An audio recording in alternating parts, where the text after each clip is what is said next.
Welcome, everybody, to the transition table. This week, I am actually in Florida with Jessica Fialkovich, our corporate president, because we are having our first official Exit Factor conference. Megan is taking the week off, but she will be back with me next week.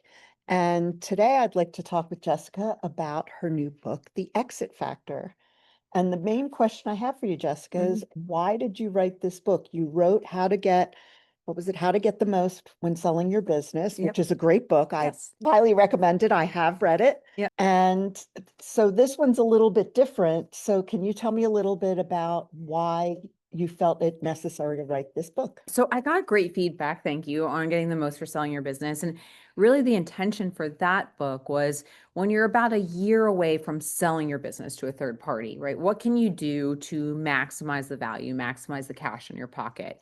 And all the way at the back of the book, I don't know if you remember it, there was a little section that said, if you have 6 months until sale, do these things. If you have 1 year to sale, do these things. Well, there was a little section that said, if you have 3 years or more, do a couple things like this. And I got a lot of questions and feedback and said, can you expand upon that 3 years or more, or things I can do to improve the value of my business, even if I don't want to sell? Maybe I want to give it to the kids. Maybe I want to sell it to the employees. Maybe I want to hire a CEO and take a step back. Right. So that's what the Exit Factor book is. It's almost like a prequel to getting the most for selling your business. It's what can you do far in advance of an exit. And when I say far, it could be 1 year, it could be 3 years, it could be 10 years. It could be when you first start your business.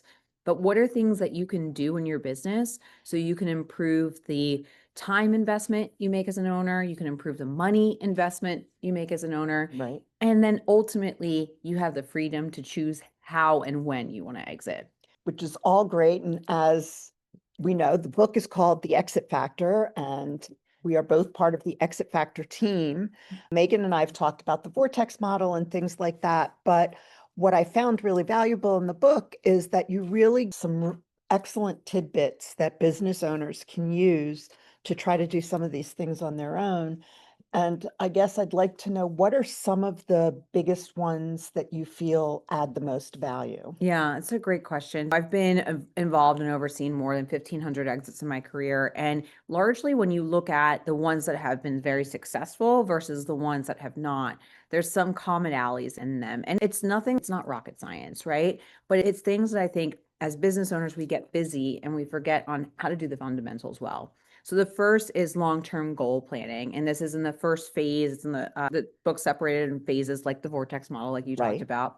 But it's not just goal planning for your business, but your life.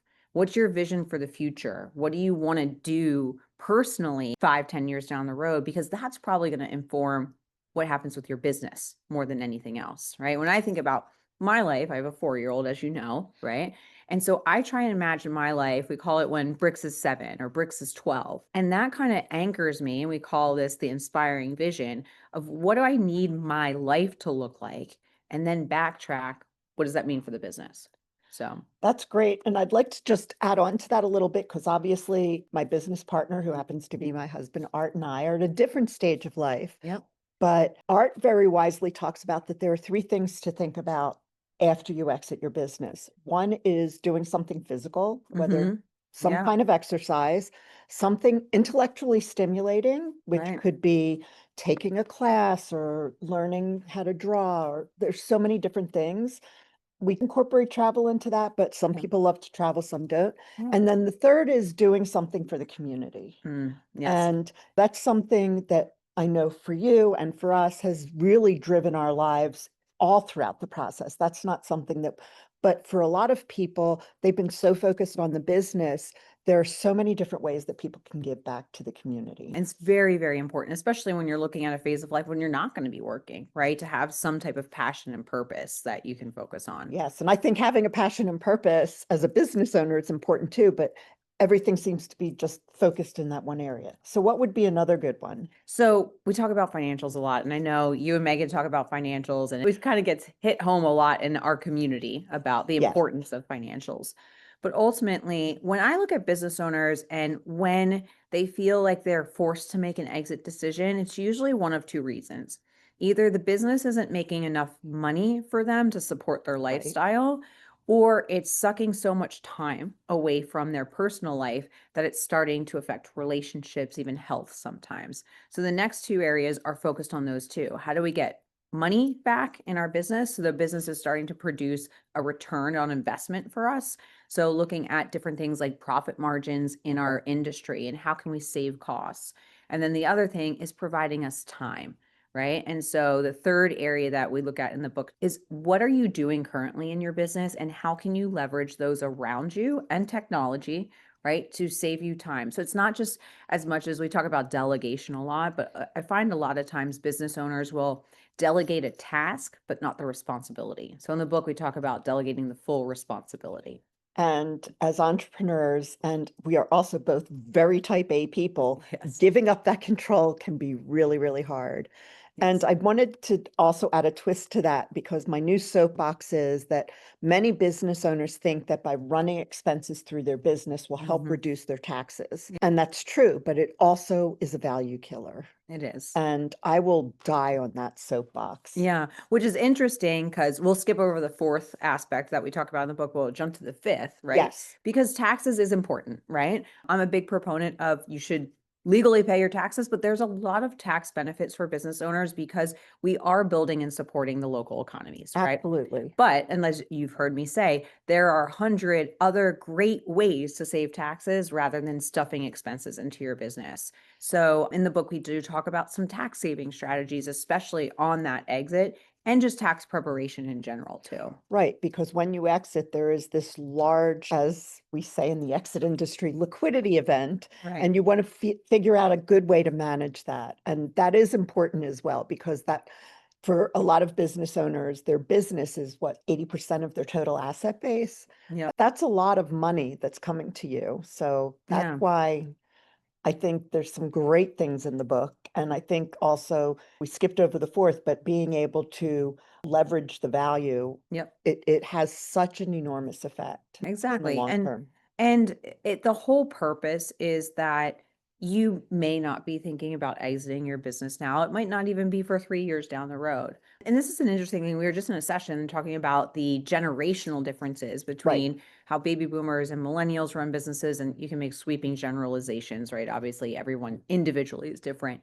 But the millennials, because they're so serial mindset of jumping careers, Right. jumping businesses, they're very focused on how do I build value in my business now, no matter if I'm exiting or not. So I have that choice. Right. And that's the mindset we're trying to talk about with all business owners. Because I know you've seen in your M&A career that most times when someone chooses to exit, Right. it's not something they planned for. Most no. And I've even done valuations for businesses where there was an unexpected death in the family Yeah. and the survivors just didn't know what to do. And Yeah. that to me is the most tragic, Yeah. is that if someone hasn't even thought about these things, it's just awful. Megan and I talked about that because we talked about succession planning, Yeah. and the way not to do it is if you watch Succession. Yeah, a great example of what not to do, right? Correct. So, But and I think just overall, I think the message I want to get out there and we're working together with is Exit Factor is that this is not about us, no, right? 87% of businesses in the US do not move on to new owners. They close their doors, right? There is no successful exit. And really, that is such an important dynamic if we think about that, not just for ourselves as owners. Yes, 80% of our wealth is tied up in a business. If we don't have a successful exit, that impacts our life.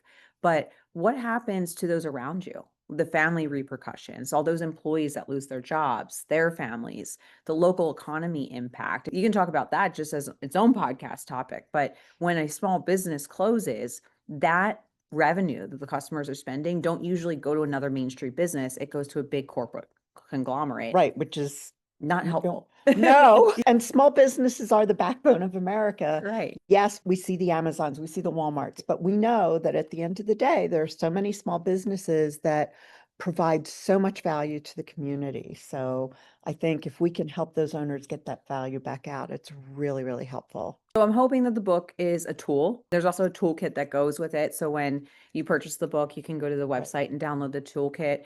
And really, it provides a system and a structure for business owners to think about really long-term planning in their Right. business. Which is key. Yes. Well, great. Thank you so much for coming today, Jessica. We really appreciate it. Thank you again, and we'll see you again next week. Thanks. Thank you.